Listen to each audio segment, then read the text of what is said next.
আসসালামু আলাইকুম। ভারতের একটি ধর্মীয় প্রোগ্রাম, সেটার নাম হচ্ছে হোলি। এই হোলি প্রোগ্রাম তারা সারা দেশব্যাপী আয়োজন করে, রং মাখামাখি করে, আনন্দ ফুর্তি করে, যা করার করে। কিন্তু এই হোলি প্রোগ্রামটি ভারতের মুসলমানদের জন্য এক আতঙ্কের নাম হয়ে দাঁড়িয়েছে। কিভাবে?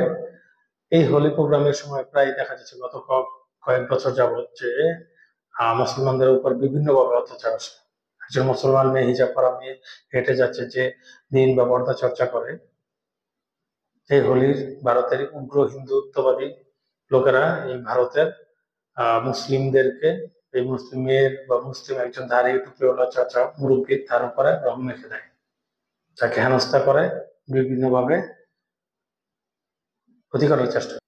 গতকাল গত দু একদিন আগে যে একটা নিউজ দেখলাম, সেটা হচ্ছে যে একজন ভাই, ভারতের একজন মুসলিম ভাই হেঁটে যাচ্ছিল রাস্তার মধ্যে, কিছু মদ্যপ হিন্দুত্ববাদী, উগ্র হিন্দুত্ববাদী লোক, আহ যতটা সম্ভব সেটা হচ্ছে ভারতের বিজেপি সদস্য বা আরএসএস এর সদস্য, তারা তারা হুন্ডা দিয়ে বা মোটরসাইকেল দিয়ে যাচ্ছিল তার পাশ দিয়ে।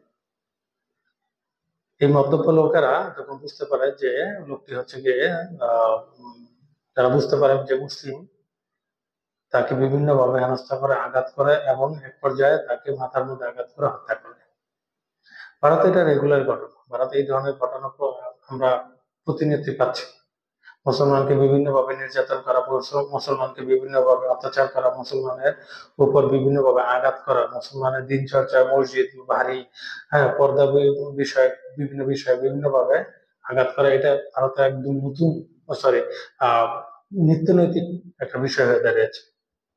তা আমরা বলতে চাই, বাংলাদেশের মুসলমান হিসেবে আমরা বলতে চাই যে আপনারা সাবধান হয়ে যান। আপনারা যদি সাবধান না হন, আপনারা এখনো সময় আছে, সাবধান হন। সাবধান না হলে অচিরেই দেখবেন যে ভারত নিয়ে আপনাদের দেশে, আপনাদের ভিতরে বিভিন্ন ভাবে বিশৃঙ্খলা সৃষ্টির মাধ্যমে আপনাদেরই বড় ক্ষতি হচ্ছে। আপনাদের দেশ ভাগ হয়ে টুকরো টুকরো হয়ে যাবে। অলরেডি আপনারা বিভিন্ন ধরনের সমস্যায় পড়ছেন। যারা সংখ্যালঘু আছে তারা বিভিন্ন ভাবে এই আঘাতপ্রাপ্ত হয়ে বিভিন্ন জায়গায় বিভিন্ন ভাবে আন্দোলন করে। পাঞ্জাবের এক ধরনের আন্দোলন করে, কাশ্মীরে আন্দোলন করে, আর এই আসামে আন্দোলন করে। তাই যদি এই ধরনের সংখ্যালঘু নির্যাতন না কমান, যদি এই অত্যাচার গুলো ঠিক না করেন, তাহলে ভারত অচিরেই আর এত বড় দেশ থাকবে না। অচিরেই তারা ভেঙে টুকরো টুকরো হয়ে যাবে। তাই আবার বলছি যে আপনারা বোঝার চেষ্টা করুন, নিজের ভালো বোঝার চেষ্টা করুন, নিজের দেশের ভালো বোঝার চেষ্টা করুন।